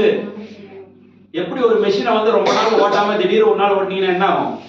கடப்படாதான் சவுண்ட் வர ஆரம்பிச்சிடும். எண்ணெய் எல்லாம் ஊத்தாம ஆயில் எல்லாம் போடாம இருந்தீங்கன்னா என்ன ஆகும்? மெஷினு காலி. அதே மாதிரி தான் உடம்பு, ஆயில் ஊத்தாம சரியா பராமரிப்பு இல்லைன்னா அவ்வளவுதான். ஒரு இடத்துல பிடிச்சிக்கிட்டு நாங்க சார் ஒருத்தர் பிடிச்சிக்கிட்டு எழுந்து போனா இருப்பாங்க. அது மாதிரி ஆஸ்பத்திரி நீங்களும் போனோம். போனா என்ன பண்ணுவாங்க? உங்களை வாங்க உட்காருங்க. அப்புறம் உங்களையும் அடுத்து என்ன பண்ணுவாங்க? ஹார்ட் பேஷண்ட் லிஸ்ட்ல ஆட் பண்ணிடுவாங்க. எந்த லிஸ்ட்ல ஆட் பண்ணுவாங்க? சுடுக்குக்கு போன மனுஷனை ஹார்ட் பேஷண்ட் லிஸ்ட்ல ஆட் பண்ணி விட்டுருவாங்க. அதனாலதான் சொல்றேன், அப்பப்போ கொஞ்சம் வாக்கிங்காவது போங்க, கொஞ்சமாவது உங்க உடம்பை ஆக்டிவா வைங்க, கொஞ்சமாவது எண்ணெய் ஊத்தி அப்பப்ப ரிப்பேர் பண்ணி வைங்க. இல்லைன்னா துருப்பிடிச்சுன்னா ஒண்ணுமே பண்ண முடியாது. நேரா கொண்டு போய் அப்படியே பாத்தீங்கல்ல, எங்க கரையாஞ்சாவல்ல 5 ஸ்டார் ஹோட்டல் ஒண்ணு இருக்கு, பாத்தீங்களா இல்லையா? பிரிட்ஜ் ஏறும்போது யாரும் பார்க்கல? கரையாஞ்சாவல்ல பார்க்கலையா நீங்க? கரையாஞ்சாவடி பிரிட்ஜ் கரையாஞ்சாவடி தெரியாது, நான் பூந்தமல்லிக்கு முன்னாடி அந்த ஜங்ஷன் இருக்குல்ல, அதுல பிரிட்ஜ் ஏறும்போது லெஃப்ட் சைடு பாருங்க ஒரு பெரிய 5 ஸ்டார் ஹோட்டல் இருக்கும். பேர் அரவிந்த் கண் மருத்துவமனை. ஆனா 5 ஸ்டார் ஹோட்டல் மாதிரி தான் உள்ள போனீங்கன்னா அவ்வளவு கவனிப்பு உங்களுக்கு. பீஸ் அதிகம் சார். இந்த சார் அதான் உள்ள போனீங்கன்னா அவ்வளவு கவனிப்பு. உள்ள போனீங்கன்னா நீங்க அவ்வளவு கொடுத்துட்டு தான் வெளியே வரணும். ஏன்னா அப்படி ஒரு சொகுசு பங்களா மாதிரி தான் கிரியேட் பண்ணுங்க. நோயாளி வரும்போது ரிலாக்ஸா இருக்கணும், அப்படிதான் கட்டி வச்சிருக்காங்க. கிளினிக் எப்படி இருக்கு இன்னைக்கு 5 ஸ்டார் ஹோட்டல் மாதிரி மாறிட்டு இருக்கு. ஏன் நீங்க எல்லாம் வருவீங்கன்னு உங்களுக்கு தெரியும். ஜஸ்ட் 1 ஹவர்ல 35,000. யாரெல்லாம் இருக்கோ எடுத்து வச்சீங்க. ஜஸ்ட் 1 ஹவர்ல ஆபரேஷன் பண்ணி 35,000 கொடுத்து வெளியே வந்தாங்க. சோ இன்னைக்கு வந்து டெக்னாலஜி அந்த மாதிரி மாறிட்டு இருக்கு. ஆனா ஒரே ஒரு விஷயம், அதுக்கு ஏற்ற மாதிரி காசை நீங்க ரெடியா வச்சுக்கணும். ஏன்னா மருத்துவ செலவுகள் எல்லாம் அதிகரித்து கொண்டு இருக்குது. அப்ப அதுல இருந்து நம்ம மாறி வரணும் தான் நம்ம என்ன சொல்றோம், இந்த கலப்படமான உணவுகள்ல இருந்து, இந்த பிரிசர்வேட்டிவ் உணவுல இருந்து நம்மளை காப்பாத்துறதுக்கு நமக்கு கிடைச்ச ஒரு பெரிய வரப்பிரசாதம் தான் நம்முடைய ஆர்சிஎம் ப்ராடக்ட். அதுலயே நியூட்ரிச்சா இதுல இருக்கக்கூடிய இந்த புரோட்டீன் ப்ராடக்ட்ஸும் பயோஏஜ் இதெல்லாம் எதுக்கு நம்ம சொல்றோம், இது நம்ம ஹெல்த் மோர் இந்த கலப்படமான உணவுகள்ல இருந்து நம்மள ப்ரொடெக்ட் பண்றதுக்கு தான் நம்ம சொல்றோம். அதுல என்ன பண்ணோம், ஸ்லீப் இஸ் வெரி மஸ்ட். 7 மணி நேரம் கம்பல்சரி தூங்கணும். நம்ம ஏன் சொல்றோம், தூக்கம் தான் உங்களோட உடம்புல பாதி ப்ராப்ளத்தை சரி பண்ணும். அதுக்காக நான் என்ன சொன்னேன், 10 மணிக்கு சாப்பிட்டு தூங்காதீங்க. 7 மணிக்குள்ள 8 மணிக்குள்ள கூடுமான வரைக்கும் உங்க உணவுகளை வந்து முடிச்சிருங்க. 10 மணிக்கு சாப்பிட்டு 11 மணிக்கு சாப்பிட்டீங்கன்னா சாப்பிடுங்க, இல்லைன்னு சொல்ல. ஆனா வியாதிக்கு நீங்க காசு கொடுத்தே ஆகணும், வரக்கூடிய வியாதி. சோ அதனாலதான் 7 மணி நேரம் நிம்மதியா தூங்கணும்னா 7 மணி 8 மணிக்கு முடிச்சிட்டீங்கன்னா ஒரு 10 மணிக்கு நிம்மதியா தூங்குனீங்கன்னா காலைல நிம்மதியா எழுந்துப்பீங்க. இல்லைன்னா அவ்வளவுதான், லேட் ஆயிடும், பிரச்சனை ஆயிடும், பசங்களை அனுப்புறதுக்குள்ள நமக்கு டென்ஷன் ஆயிரும். நம்ம டென்ஷன் எல்லாம் பசங்கள்ட்ட பாஸ் பண்ணிட்டு இருக்கோம். அது ஒழுங்கா எழுந்துக்கும் கரெக்டா. நம்ம லேட்டா எழுந்துக்கிட்டு நம்ம பிரச்சனை எல்லாம் அதுக்கு மேல தள்ளுவோம். அது முழிக்காம முழிச்சுக்கிட்டே போகும். என்ன நடக்குதுன்னு தெரியாம அது ஸ்கூலுக்கு போகும். எங்க வீட்டுல நடக்குது, அதான் சொல்ல வரேன். பசங்க எழுந்துக்கிறதும் ஒரே டைம், எங்க வீட்டம்மா எழுந்துக்கிறது ரெண்டு டைம். ஏன் டைம் மட்டும் கேட்காதீங்க, நான் சொல்ல மாட்டேன். அப்போ அவங்க அந்த டென்ஷன்ல யார் மேல பாஸ் ஆகுது, குழந்தைங்க மேல. அப்ப குழந்தைங்க முடிச்சுக்கிட்டே போது நான் என்னடா தப்பு பண்ணேன் அப்படின்னு. சோ அப்ப சாப்பாடுங்கிறது நீங்க வந்து நேரம் குயிக்கா சாப்பிடுங்க. 7-8 மணிக்கு முன்னாடி சாப்பிட்டீங்கன்னா 10 மணிக்கு நிம்மதியா இருக்கணும். காலைல ஒரு 4-5 மணிக்கு ரிலாக்ஸா எடுத்துக்கலாம். எந்த டென்ஷனும் வராது, ரிலாக்ஸா நம்ம எடுத்துக்கலாம். ஸோ ரெண்டாவது எமோஷன். நான் சொன்ன பாத்தீங்களா, எவ்வளவு எமோஷன் ஆனாலும் அதை வந்து ரிலாக்ஸ் பண்ணுங்க, புன்னகையை காமிங்க, அன்பை காமிங்க. எவ்வளவு டென்ஷனும் டிப்ரெஷன் இருந்தாலும் அந்த டிப்ரெஷன் யாரை பாதிக்கணும், நம்மளை தான் வந்து காலி பண்ணும். ஸோ அதனால சொல்றேன், யாரை பார்த்தாலும் கொஞ்சமா சிரிங்க. சிரிச்சா என்ன ஆகும்னா நம்ம உடம்புல இருந்து அந்த இதெல்லாம் வெளியே போகும், நமக்கு ஒரு நல்ல எமோஷன் கிடைக்கும். மூணாவது எக்ஸசைஸ். தயவு செஞ்சு வாக்கிங், அது ஒரு 1/2 மணி நேரமாவது வாக்கிங் பண்ணுங்க. அது வீட்டுல உட்கார்ந்து இந்த கையை மடக்கிறது, ஏதோ ஒரு வேலையை, ஏதோ ஒரு ஆக்டிவிட்டியை நீங்க வந்து தயவு செஞ்சு பண்ணுங்க. அட்லீஸ்ட் ஒரு 1/2 மணி நேரமாவது பண்ணுங்க. எக்ஸசைஸ் வந்து ரொம்ப ரொம்ப அவசியம். எக்ஸசைஸ் இல்லை அப்படின்னா நான் சொன்ன 70 வயசுக்கு போக வேண்டிய உசுறு 50 வயசுல 45 வயசுல ஓடிடும். முன்னாடியாவது பாத்தீங்கன்னா சிட்டிக்குள்ளெல்லாம் வந்து நீங்க வந்து ஊர்வலமா போகலாம், பட்டாசு வெடிச்சு போகலாம். இப்ப அப்படிலாம் கிடையாது. இப்ப மாடர்ன் ஆயிடுச்சு. ஒரு வண்டி போதும், ராஜ மரியாதையோட வண்டியில ஏற்றி விட்டு நேரா கொண்டு போய் உள்ள விட்டு முடிச்சிருவாங்க. பெரிய ஆரவாரம்லாம் காமிக்க வேண்டிய அவசியம் இல்லை. இன்னைக்கு டெக்னாலஜி மாறிடுச்சு. இன்னும் போற பக்கம் ஒவ்வொரு வீட்டுக்கும் ஒரு இது கொண்டு வந்தாலும் வந்துருவாங்க. வீட்லயே வச்சு வெளியே தெரியாம முடிச்சிருவாங்க. இன்னைக்கு மாறிக்கிட்டு இருக்கு, யார் எப்ப போறாங்கன்னு தெரியல. அதே மாதிரி இன்னொரு கொடுமை என்னன்னா, நம்ம பக்கத்து வீட்டுல இருக்கிற பர்சன் இன்னைக்கு நல்லா பேசி வாட்ஸ்அப்ல ஹாய் சொல்லி எல்லாம் பேசிருப்போம். அடுத்த நாள் வந்து பாத்தீங்கன்னா அவர் போஸ்ட்ல இருப்பாரு வாட்ஸ்அப்ல. ஹார்ட் அட்டாக் எனக்கு முன்னாடி எல்லாம் ஹார்ட் அட்டாக் வந்து கட்டுமா, கேள்விப்பட்டீங்களா? 1, 2, 3 கட்டுமா. இன்னைக்கு தட்டுறதெல்லாம் இல்ல. வந்ததும் தெரியாது, போனதும் தெரியாது. இன்னைக்கு இருந்த மனுஷன் நாளைக்கு இல்ல. அப்படி நிலைமையில இன்னைக்கு வெளியே ஆயில்லாம் அவ்வளோ, அதுவும் வெஜிடபிள் ஆயில் இருக்கிறதுலே ரொம்ப ஒஸ்ட்ன்றாங்க. வெஜிடபிள் ஆயில்ஸ் எல்லாம் இருக்கிறதுலே ரொம்ப ரொம்ப, அதுவும் பாம் ஆயில், ரிஃபைண்ட் ஆயில் எல்லாமே நம்ம உடலுக்கு மிகப்பெரிய கெடுதல். தெரியாம வாங்கிட்டு இருக்கோம். 140 ரூபா 150 ரூபா. நம்ம ஆள் என்ன நினைக்கிறான், 150 ரூபா நான் காசு சேவ் பண்ணிட்டேன்னு நினைக்கிறான். இல்ல, நீங்க ஒவ்வொரு மாசமும் சேவ் பண்ற ஒவ்வொரு காசும் யாருக்கு? அங்க ஒருத்தர் இருக்கிறார் பாருங்க, 50 லட்சம் செலவு பண்ணி அங்க ஒருத்தர் இருக்கிறார் பாருங்க டாக்டர், அவருக்கு கொடுத்துட்டு தான் இந்த 50 ரூபா. திடீர்னு ஒரு நாள் பிடிச்சிக்கிட்டு போகும்போது அந்த 50 ரூபா எல்லாம் கால்குலேட் பண்ணிக்கிங்க, மொத்தமா அங்க கொடுத்துடலாம். நல்ல எண்ணெயை வாங்குங்க, ஹெல்த்தியான எண்ணெய். அதான் நம்ம கம்பெனி என்ன கொடுத்துருக்காங்க, ரைஸ் பிராண்ட் ஆயில், ஹெல்த்துக்கான ரைஸ் பிராண்ட் ஆயில். ஏன் ரைஸ் பிராண்ட் ஆயில்? அதுல என்ன இருக்கு அப்படின்னு பாத்தீங்கன்னா ஒரைசினால். ஒரைசினால் அப்படிங்கிற ஒரு ஆன்டி ஆக்சிடென்ட் எதுல இருக்குது? வேற எந்த எண்ணெயிலும் அதிகமா கிடைக்காது. நம்முடைய அரிசி தவிட்டு எண்ணெய் ரைஸ் பிராண்ட் ஆயில்ல மட்டும்தான் கிடைக்கும். அப்ப அதை எடுத்துக்கிட்டா எத்தனை பெனிஃபிட் பாருங்க, கிட்டத்தட்ட 17 வகையான பெனிஃபிட் ஒரு ஆயில்ல இருக்குது. ஏன் நம்ம கம்பெனி நல்லெண்ணெய் கொடுக்கலாமே, கடலெண்ணெய் கொடுக்கலாமே, ஏன் கொடுக்கல? இந்த ஒரு எண்ணெயில இவ்வளவு பெனிஃபிட் இருக்குது. இது ஒண்ணே போதும். நல்லெண்ணெய் தேவையில்லை, கடலெண்ணெய் தேவையில்லை. ஹீட் பண்ணா என்ன ஆகும்? மத்த எல்லாம் இப்ப உதாரணத்துக்கு நிறைய பேர் செக்காட்டர் எண்ணெய் எத்தனை பேர் வீட்டுல யூஸ் பண்றீங்க? நிறைய பேருக்கு செக்காட்டர் எண்ணெய் வீட்டுல யூஸ் பண்றாங்க. பொரிக்கிறீங்களா? ஃப்ரை பண்றீங்களா? புகை வருது. நிறைய பேர் ஒரு உண்மையை சொல்லிடுறேன், இது நிறைய பேருக்கு தெரியாது. நம்ம இன்னைக்கு Facebook'ை பார்த்தோம், வாட்ஸ்அப்பை பார்த்தோம், செக்காட்டர் எண்ணெய் நல்லது, அது உடம்புக்கு மிக ஆரோக்கியமானது நினைச்சு எல்லாருமே செக்காட்டர் எண்ணெய் மாறிட்டாங்க. ஒத்துக்கிறேன், இல்லைன்னு சொல்லல. ஆனா ஒரே ஒரு விஷயம் புரிஞ்சுங்க, எதனால ரிஃபைண்ட் ஆயில கண்டுபிடிச்சாலும் தெரியுமா? ரிஃபைண்ட் ஆயில் ஏன் கண்டுபிடிச்சாங்க தெரியுமா? ஹை ஸ்மோக்கிங் பாயிண்ட்காக தான் ரிஃபைண்ட் ஆயிலே கண்டுபிடிச்சாங்க. நீங்க வாங்கக்கூடிய செக்காட்டர் எண்ணெய்க்கு ஹை ஸ்மோக்கிங் பாயிண்ட் கிடையாது. அந்த எண்ணெயை எதுக்கு யூஸ் பண்ணணும்? தாளிக்கு யூஸ் பண்ணணும், இல்லைன்னா ராவா ஊத்துறதுக்கு மட்டும் தான் யூஸ் பண்ணணும். அதுல ஃப்ரை பண்ணீங்கன்னா ரிஃபைண்ட் ஆயிலை விட கெடுதல் எதுன்னா நீங்க யூஸ் பண்ணக்கூடிய செக்காட்டர் எண்ணெய். ஏன்னா அதை விட இது குயிக்கா கெட்ட கொலஸ்ட்ரால் மாறிடும். அதனாலதான் செக்காட்டர் எண்ணெய் யூஸ் பண்ணலாம், கூடாதுன்னு சொல்லல. ஆனா அதை பொரிக்கிறதுக்கு டீப் ஃப்ரை பண்றதுக்கு எடுத்தீங்கன்னா அதை விட கெடுதல் வேற கிடையாது. அதனாலதான் ரைஸ் பிராண்ட் ஆயில். அதனாலதான் நீங்க ஆர்டர் வந்துட்டு ரீஃபைண்ட் கொண்டு வந்தாங்க. எஸ், நம்மால அது தெரியாம பண்ணிட்டு இருக்காங்க. நம்ம அதை கெடுதல் சொல்ல, ஆனா எதை எப்படி யூஸ் பண்ணுங்கிறது நமக்கு தெரியணும். அதுக்கு இது கொண்டு வந்ததான் நம்முடைய rice bran oil. Physically refined rice bran oil, smoking point high. நீங்க டீப் ஃப்ரை பண்ணாலும் ரொம்ப பயப்பட வேண்டாம். அதுதான் ரைஸ் பிராண்ட் ஆயில் கொண்டு வந்திருக்கோம். என்ன பண்ணோம், எத்தனை பஜ்ஜி வச்சாலும் வடை போட்டாலும் உறிஞ்சாது. பாத்திருக்கீங்களா? பஜ்ஜி போட்டாலும் வடை போட்டாலும் உறிஞ்சாது. பூரி போட்டா 5 7 8 என் பொண்ணா 7 8 சாப்பிடுவா. அப்படியே திகட்டாது. சப்பாத்தி வச்சு சாப்பிட்டுட்டே இருப்பாங்க. அப்படி இருக்கக்கூடிய எண்ணெயில நாம பண்ணிட்டு இருக்கோம். சோ டைஜஷனுக்கு ரொம்ப நல்லது நம்முடைய ரைஸ் பிராண்ட். சோ அதனாலதான் சொல்றேன், நாம ஆர்சிஎம் ஏன் நம்ம பண்ணிட்டு இருக்கோம்னா, பிசினஸை தாண்டி நம்முடைய ஹெல்த்தை எல்லாம் ப்ரொடெக்ட் பண்ணக்கூடிய ஒரு பெரிய ஆப்பர்ச்சுனிட்டி எங்க இருக்குன்னா நம்ம ஆர்சிஎம் ப்ராடக்ட்ல இருக்கு. அதுக்கு தான் நம்ம சொல்றோம். ரெண்டாவது ரொம்ப முக்கியம், ஈக்கு அப்புறம் என்ன மேடம்? சீட்ஸ்ல டி. டினா என்ன?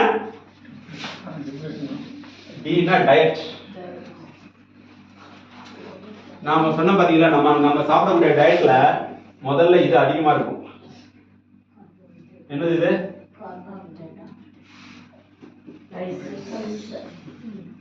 ரைஸ். கொஞ்சமா வைமா அப்படி யாராவது சொல்லி கேட்டீங்களா? கொஞ்சமா வைமா அப்படின்னு சொல்லி யாராவது கேட்டீங்களா? போடு அப்படிதானே சாப்பிடுறோம் நம்ம. கொஞ்சமா போய் யாராவது சொல்லி கேட்டீங்களா? அரிசி அள்ளி போட்டு நம்ம ஆளுங்க சாப்பிட்ற ஆளுங்க நம்ம ஆளுங்க. நான் தப்பு சொல்லல. ஆனா ஒயிட் ரைஸ் அதிகமா சாப்பிட உங்களுடைய கார்போ இன்க்ரீஸ் ஆயிடும். கார்போ இன்க்ரீஸ் ஆயிடுச்சுன்னா உங்களுடைய இன்சுலின் இப்படி எகிரிடும். நிறைய பேர் சாப்பிட்டு 1 ஹவருக்கு அப்புறம் பாத்தீங்கன்னா ஆபீஸ் ரூம்ல ரிலாக்ஸ் ஆகும். பாத்தீங்களா? ஆபீஸ் ரூம்ல அப்படியே தட்டிட்டு இருப்பான், ஆள் அப்படியே சுத்திட்டு இருப்பான். அது என்ன தெரியுமா? இன்சுலின் ஸ்பைக் ஆயிடும். சாப்பிட்டு 1 ஹவர்ல என்ன ஆயிடும்? இன்சுலின் ஸ்பைக் ஆயிடுச்சுன்னா உங்களுக்கு என்ன கேரா. சோ ரிஃபைன்டு ப்ராடக்ட் எதை சாப்பிட்டாலும் இன்சுலின் என்ன ஆகும்? சடனா இன்க்ரீஸ் ஆகும். ஓகே, இப்போ ஒருத்தருக்கு கெப்பாசிட்டி, ஒருத்தர் ஒரு 7 மணி நேரம் வேலை செய்யற கெப்பாசிட்டி இருக்கிற ஒரு பர்சன். என்னது? 7 மணி நேரம் வேலை செய்யற கெப்பாசிட்டி பர்சன். இந்த பர்சனுக்கு 15 மணி நேரம் வேலை கொடுத்தா என்ன ஆவாரு? டயர்ட் ஆயிடுவாரு. கரெக்டா? அந்த மாதிரி தான் நம்ம பேங்க்ரியஸ். நம்மால என்னது, காலையில டிஃபன் சாப்பிட்டு கிளம்பிடுவாரு. அங்க போன உடனே ஒரு டீ காஃபி, அப்புறம் ஒரு போண்டா, அப்புறம் ஒரு பஜ்ஜி, அதுக்குள்ள மதியம் வந்துடும்.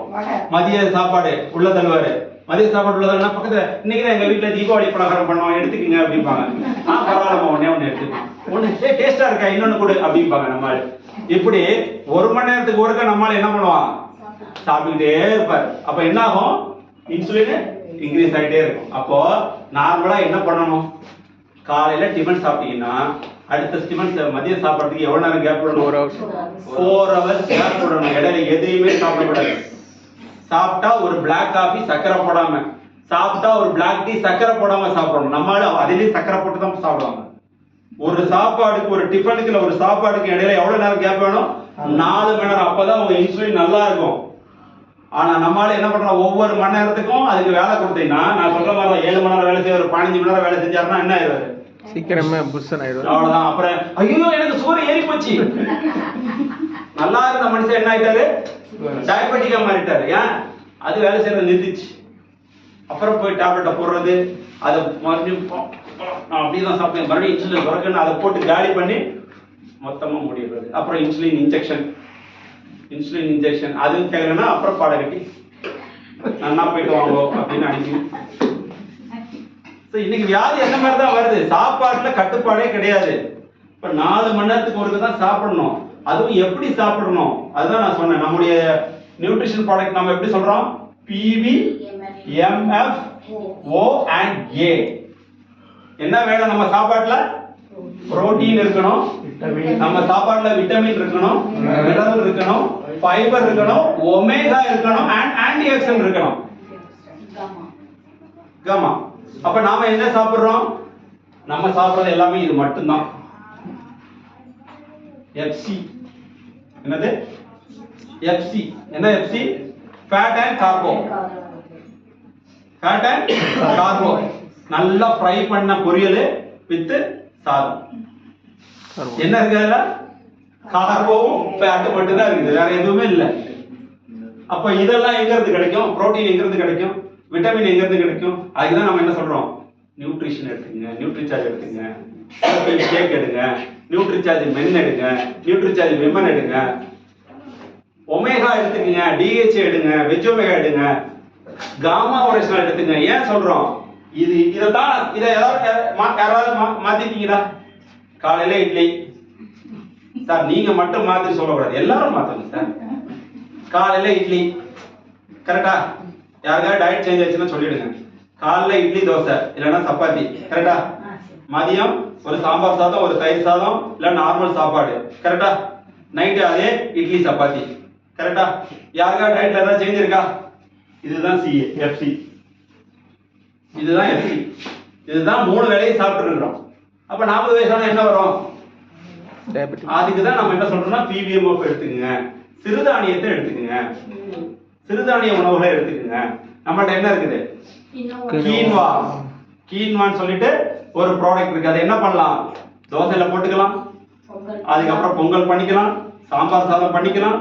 ஸோ என்ன மாதிரி வெரைட்டியோ அதை பண்ணிக்கலாம். ரவை கூட உப்புமா கூட பண்ணிக்கலாம். அதுல என்ன இருக்கு? ஹை புரோட்டீன் இருக்கு, ஹை ஃபைபர் இருக்கு, விட்டமின்ஸ் அண்ட் மினரல்ஸ் இருக்கு. டயபெட்டிக்கா இருக்கிறவங்களுக்கு தாராளமா நாம கொடுத்துக்கலாம். அப்புறம் பாருங்க ஆல் ப்ரோ புரோட்டீன். எதுல வேணாலும் போடலாம். தோசையில போடலாம், சாம்பார்ல போடலாம், சட்னில போடலாம், அப்படியே வாயில போடலாம். ஏன் ஹாலிக்ஸ் அப்படியே வாயில தான் போடுறாங்க சார்? அதே மாதிரி இதே என்ன பண்ணலாம்? அப்படியே வாயில போடலாம். முடியாது, ஏன்னா டேஸ்ட் இருக்காது, அவ்வளவுதான். அப்படியே சாப்பாடு தண்ணி ஊத்திடலாம், அவ்வளவுதான். சோ எவ்வளவு ப்ராடக்ட் நம்மள்ட்ட இருக்குது. Protein product. பனானா டேஸ்ட் வேணுமா? Banana product. காஃபி ஹேசல்நட் எனக்கு டேஸ்டா தான், நம்ம ஆளுங்க டேஸ்ட் இல்லைன்னா அவ்வளவுதான், காலி ஆயிடுவாங்க. Banana product, coffee hazelnut. So protein எவ்வளவு இருக்கு? So omega very important. நல்லா புரிஞ்சுக்கங்க. ஒமேகா இல்லாம நம்மளால நம்முடைய லைஃபை நம்ம வந்து ரொம்ப நாளைக்கு கொண்டு போனோம் அப்படின்னா ஒமேகா வந்து மஸ்ட். சோ கம்பல்சரி 40 வயசுக்கு மேல ஆயிடுச்சுன்னா டெய்லி 2 வெஜ் ஒமேகா சாப்பிடணும், இல்லைன்னா DHA சாப்பிடணும். ஒமேகா இல்லைன்னா நம்ம பாடி ஃபங்க்ஷன் காலி ஆயிடும். ஏன்னா நம்ம உடம்பு ஃபுல்லாவே ஒமேகா தான். ஒமேகா இல்லைன்னா அவ்வளவுதான். சோ ஒமேகா சாப்பாடுல இருக்கா? இல்ல. அதுவும் வெஜிடேரியன் டயட்ல சுத்தமா கிடையாது. அப்போ ஒமேகா நாம எடுத்தே ஆகணும். அது 10 வயசுக்கு மேல இருக்கிற யாராக இருந்தாலும் ஒமேகா அவங்களுடைய டயட்ல கம்பல்சரி இருக்கணும். ரெண்டாவது ஆன்டி ஆக்சிடென்ட். எனக்கு கேன்சர் வரக்கூடாது. நான் கேட்கிறேன், உறுதியா உங்களை யாராவது சொல்ல முடியுமா எனக்கு கேன்சரே வராது? அது வந்து நினப்பு. அது நான் கூட தான் சொல்லுவேன் எனக்கு கேன்சர் வராது அப்படின்னு நான் தான் சொல்லுவேன். உண்மையில இன்னைக்கு இருக்கிற ஃபுட் சிஸ்டத்துல எனக்கு கேன்சர் வராதுன்னு யாராவது சொல்ல முடியுமா? சொல்ல முடியாது. ஒரு கூல் ட்ரிங்க் சாப்பிட்டாலே அதுல என்ன இருக்குன்றான்? பிரிசர்வேட்டிவ்ஸ்ல அதுல இருக்கிற கலரிங்ல கேன்சர் வரதுக்கான ப்ராப்பர்ட்டி இருக்குதுன்ற. அப்ப சொல்ல முடியுமா? நம்ம வீட்லயே வச்சிருக்கோமே கேன்சர் வரக்கூடிய ப்ராப்பர்ட்டி என்னது? சவப்பெட்டி. சவப்பெட்டி தானே அது? ஃப்ரிட்ஜ். ஆமா சார். இன்னைக்கு சார் வாஷிங் மிஷின் சார் இல்ல சார், நான் சொல்றேன் இன்னைக்கு அரைச்ச மாவு சார். இன்னைக்கு திங்கக்கிழமைன்னு வச்சுக்கோங்க, அடுத்த திங்கக்கிழமை வரைக்கும் அது எங்க இருக்கு? தானே இருக்கு சார். ஒரு இட்லி மாவு 2 நாளைக்கு அப்புறம் யூஸ் பண்ணக்கூடாது சார். நல்லா புரிஞ்சுங்க. இட்லி மாவு இன்னைக்கு அரைச்சிங்களா, நாளைக்கு காலி பண்ணிடணும். அதுக்கப்புறம் அது அல்கலைனா மாறிடும். அல்கலைனான உணவை நீங்க சாப்பிட்டீங்கன்னா வயிற்றுல இருக்கிற நிறைய ப்ராப்ளத்தை கிரியேட் பண்ணும். இங்க நம்மளால என்னது, இன்னைக்கு சாம்பார் நாளைக்கு எடுத்து உள்ள வை, அடுத்த நாள் எடுத்து அப்படியே உள்ள ஹீட் பண்ணு, மறுபடியும் சாப்பிடு. கொஞ்சம் இருக்கு நாளைக்கு எடுத்துக்கலாம், மறுபடியும் உள்ள வை. அப்போ ஒரு உணவை ஒரு தடவை யூஸ் பண்ணீங்கன்னா ஃப்ரிட்ஜ்ல வச்சீங்கன்னா மறுபடியும் ஹீட் பண்ணக்கூடாது. செகண்ட் டைம் ஹீட் பண்ணிட்டீங்கன்னா அது நம்ம உடம்புக்கு மிகப்பெரிய கெடுதல் அப்படின்றாங்க. அது நான் சொல்ல, ஆராய்ச்சிகள் சொல்லுது. அதுல என்ன வரும் அப்படின்னா AGE அப்படின்னு சொல்லக்கூடிய advance glycated end products create ஆகுதான். இது கிரியேட் ஆச்சுனாலே பாடிக்கு வந்து கெடுதல்ன்றாங்க. ஆனா நம்மளால அதெல்லாம் பாக்குறாங்களா? உள்ள வைக்கிறது, எடுக்கிறது, ரீஹீட் பண்றது, சாப்பிட்டு போயிட்டே இருக்கு. அதனாலதான் நான் சொன்னேன் சவப்பெட்டி. அது நம்ம உடம்புல கெடுத்துக்கிட்டு இருக்கு. எதை எடுத்தாலும் உள்ள வைக்கிறது, 4 நாளைக்கு. அதை விட கொடுமை என்ன தெரியுங்களா? அந்த ஃப்ரிட்ஜை தயவுசெய்து வீட்டுல போய் பாருங்க. லேடிஸ் பார்க்காது, ஜென்ஸ் போய் பாருங்க. ஒரு 4 மாசம் முன்னாடி வாங்கின காய்கறி அப்படியே ஒதுங்கி இப்படி கிடக்கு. 4 மாசம் முன்னாடி வாங்கினா சுருண்டு பருத்து அதிலே கிடக்கு. 4 வாரமோ 5 வாரம் முன்னாடி வாங்கின வெண்டைக்காவோ கத்திரிக்காவோ அதுக்குள்ள கிடக்கு. ஓபன் பண்ணி பாருங்க. அதே எடுத்து சமைப்பாங்க கூட. சமைக்க மாட்டாங்க சார். நீங்க வேற மறந்துருவோம். அந்த காய்கறி இருக்கிறதே அவங்களுக்கு தெரியாது. என்னைக்கோ வாங்கி வச்ச காய்கறி அது அப்படியே மறந்து போயிடும். கரெக்டா? அதே மாதிரி எத்தனையோ பொருள் உள்ள வச்சிருப்பாங்க, மொத்தமா மறந்துடுவாங்க. ஒரு நாள் கிளீன் பண்ணும்போது மொத்தம் வெளியே வரும், ஸ்மெல்லோட வெளியே வரும். சோ அதுதான் இன்னைக்கு வந்து பாத்தீங்கன்னா ரீஹீட் பண்ணாதீங்க, ரீயூஸ் பண்ணாதீங்க அப்படின்னு நான் சொல்றேன். சோ ரெண்டாவது என்ன? டயட். அதனால சொல்றேன், உணவுல காய்கறி நிறைய சேர்த்துக்குங்க, சிறுதானியத்தை சேர்த்துக்குங்க. இதெல்லாம் பண்ண முடியும்னா நம்ம நியூட்ரிஷனை சேர்த்துக்குங்க. கடைசியா என்னது? எஸ்,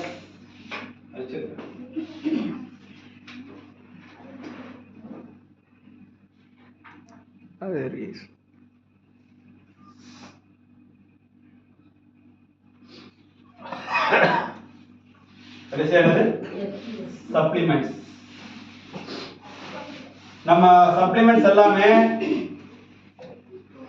நேத்து ஒரு வீடியோ பார்த்தேன். ஒமேகா 3 சப்ளிமெண்ட்ஸ் கிரியேட் பண்றாங்க. நேத்து ஒரு வீடியோ பார்த்தேன். ஒமேகா 3 கிரியேட் பண்ணக்கூடிய ஃபேக்டரி காமிச்சாங்க. அது என்ன தெரியுங்களா? இந்த மீன் கடையிலலாம் வந்து நறுக்கி போட்டு ஒரு கழிவு வெளியே வரும்ல, அந்த கழிவெல்லாம் மொத்தமா எடுத்து போட்டு ஒரு ஃபேக்டரியில கொண்டு போய் ஹீட் பண்ணி அதுல இருந்து வர ஆயில் எடுத்து ஒமேகா 3 பண்றாங்க. சாப்பிடுவோமா? அதான் நீங்க மார்க்கெட்ல ஃபேஸ்புக்ல ஆர்டர் போட்டோ இல்ல மத்த வெப்சைட்ல ஆர்டர் போட்டோ ஒமேகா 3 வாங்கி சாப்பிடுறாங்க. இதுதான் இன்னைக்கு வெளியே. வேணா வீடியோ என்கிட்ட இருக்கு, நான் உங்களுக்கு பாஸ் பண்ணி தரேன். இருக்கிற கழிவுகளை எல்லாம் எழுதி அதுல இருந்து ஆயில் எடுத்து அந்த ஆயில ஒமேகா 3 கேப்சூலா பண்றாங்க. நம்ம என்ன பண்றோம்? நேச்சுரல் DHA எதுல இருந்து பண்றோம்? கடல் பாசி. ஒரிஜினல் கடல் பாசில எங்க DHA மீன் சாப்பிட்டு எடுக்குதோ அந்த செடியில இருந்து DHA டைரக்டா எடுத்து அதுக்கு மேல ஒரு கேப்சூல் பண்றோம். அந்த கேப்சூல் என்னது? கராகினான் அப்படின்னு சொல்லக்கூடிய ஒரு நேச்சுரல் பிளான்டோடைய கேப்சூல் தான் பண்றோம். நான் ஒன்னும் எலும்புச்சாம்பல் அதுதான் சொல்ல வரேன். உள்ள இருக்கிற மீனும் கெட்டு போன மீன் எல்லாத்தையும் கழுவி எடுத்து அதுல இருந்து ஆயில் தயாரிக்கிறான். அதுக்கு மேல ஒரு ஷெல் வந்து பாருங்க, அதுக்கு பேர் என்ன? Gelatine gel, soft gel. அது பேர் என்னது? Soft gel. ஆனா வர்றது எல்லாமே செத்து போன எலும்புல இருந்து வருது. அது மனுஷனோடதா இருக்கலாம், மாட்டோடதா இருக்கலாம், பன்னியோட இருக்கலாம், ஏதோட சுடுகாட்டுல இருந்து வர எலும்பு கூட அதுல வரலாம். அந்த எலும்புல எடுத்து பொடியாக்கி எடுக்கிறது தான் சாஃப்ட் ஜெல். அதான் மார்க்கெட்ல வித்துறாங்க. நாம என்ன பண்றோம்? அதையும் பிளான்ல பண்றோம். என்னது?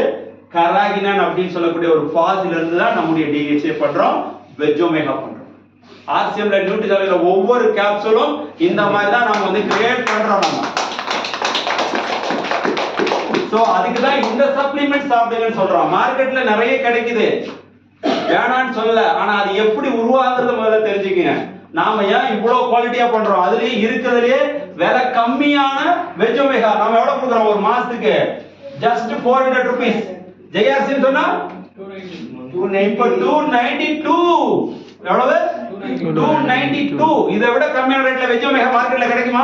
இவ்வளவு குவாலிட்டியா கிரியேட் பண்றதுக்கு ஒரு கைப்படாம 2000 வரைக்கும் கிடைக்குது. ஆமா சார், ஒரு கைப்படாம மனுஷ கையே படாம கிரியேட் பண்ணி கொடுக்குறாங்க, கண்டாமினேஷன் இல்லாம. சோ இந்த சப்ளிமெண்ட்ஸ் தான நமக்கு ஹெல்தி. நம்முடைய protein world best protein, isolated soya protein நம்ம பண்ணிட்டு இருக்கோம். வேர்ல்ட் பெஸ்ட் எங்க கிடைக்குமோ அந்த பெஸ்ட்டை மட்டும் தான் புரோட்டீனா கொடுக்குறோம் நம்ம. அதே மாதிரி நம்முடைய மல்டி விட்டமின்ஸ் மார்க்கெட்ல கால்சியத்துக்கு தனி, அதுக்கு தனி, இதுக்கு தனி, அதுக்கு ஒவ்வொரு ரேட்டு. நமக்கு ஒரே தான். ஆணாக இருந்தாலும் பெண்ணாக இருந்தாலும் ஆண்களுக்கு 33 நியூட்ரியன், பெண்களுக்கு 50 நியூட்ரியன் இருக்கக்கூடிய நியூட்ரிசார்ஜ் விமன். என்ன தெரியுமா அப்ப Nutricharge women? Clinically proven product. Within 3 monthsல உங்களுடைய ஹீமோகுளோபின் என்ன ஆயிடும்? லோயர் ஆனத விட நார்மல் ஆயிடும். நம்ம நாட்டுல 80% பெண்கள் என்ன அப்படி இருக்காங்க? ஹீமோகுளோபின் குறைபாடு இருக்காங்க. உங்க வீட்ல கண்டிப்பா ஒருத்தருக்கு ஹீமோகுளோபின் ப்ராப்ளம் இருக்கும். இன்னைக்கு நிலைமை அப்படி போயிட்டு இருக்கு. அதுக்கு டாக்டர் போயிட்டு அயன் டேப்லெட் வாங்குறாங்க. அந்த அயன் டேப்லெட் என்ன ஆகும்? கான்ஸ்டிபேஷன். 20% தான் பாடியில அப்சர்வ் ஆகுமா. நம்ம நியூட்ரிஷன் அயன் 90% அப்சர்வ் ஆகுமா. சோ விட்டமின் இருக்கு, மினரல் இருக்கு, ஆன்டி ஆக்சிடென்ட் கரெக்ட்டா. காமா வருஷம் சொன்ன பாருங்க, ஆயில்ல இருந்து எடுக்கக்கூடிய ஆயில்ல இருக்கக்கூடிய அந்த காமாக்கு 17 வகையான நன்மை இருக்குன்னா, கேன்சர் வராம இருக்கணும்னா நாம என்ன எடுத்துக்கணும்? காமா ஒரேசன் எடுத்துக்கணும், ஆன்டி ஆக்சிடென்ட். ஹார்ட் ப்ராப்ளம் வராம இருக்கணும்னா என்ன எடுத்துக்கணும்? Gamma oryzanol. Veg omega and gamma oryzanol எடுத்துக்கணும். ஹார்ட்ல பிளாக் வராம இருக்கணும்னா எடுத்துக்கணும், ஆன்டி ஆக்சிடென்ட் காமா ஒரேசன் நாம எடுத்துக்கணும். சோ எத்தனை வியாதி, தைராய்டு இருக்குது, பிசிஓடி இருக்குது, ஜாயிண்ட் பெயின்ஸ் இருக்குது, லொட்டு லோசுக்கு ப்ராப்ளம் இருக்குது. இது எல்லாம் வராம அடிப்படையா நீங்க ஆரோக்கியமா இருக்கணும்னா பிவிஎம் போய் கட்டாயம் நமக்கு. அதை தான் நம்ம சொல்லிட்டு இருக்கோம். ஸ்லீப் நல்லா வேணும். இது மட்டும் இருந்தா போராது, டயட் மட்டும் இருந்தா போராது, சப்ளிமெண்ட்ஸ் மட்டும் இருந்தா போராது. எக்ஸசைஸ் வேணும், எமோஷன் நல்லா இருக்கணும், அண்ட் ஸ்லீப் நல்லா இருக்கணும். எமோஷனுக்கு நாம என்ன பண்றோம்? எமோஷன் நல்லா இருக்கு நாம என்ன பண்றோம்? ஆசியம்ல அதுதான் வருமானத்தை பேசுறோம். வருமானம் தானே எமோஷனு. வருமானம் காலைல எழுந்த உடனே கண்ணை திறந்த உடனே இன்னைக்கு நம்ம முடிச்சுக்கிட்டோமா, எவன் எந்த கடைக்காரன் எந்த பக்கம் வருவான்னு தெரியாம ஏன் எழுந்த மறுபடியும் படுத்துருவோங்கிற படுக்கிற நிலைமையில இன்னைக்கு இருக்கிறோம். கரெக்டா? எமோஷன் நல்லா இருக்குதா? ஏதோ ஒரு பிரச்சனை, பணத்தினாலேயோ ஏதோ ஒரு காரணத்தால எமோஷன் இல்லாம இன்னைக்கு நம்ம டெய்லி லைஃப் போயிட்டு இருக்கு. அப்ப அந்த எமோஷன் நல்லா இருக்கிறதுக்கு மணி வேணும். அந்த மணியை கொடுக்கறது தான் நம்ம ஆசியன் பிசினஸ். இதோட முடிச்சுக்கிறேன்.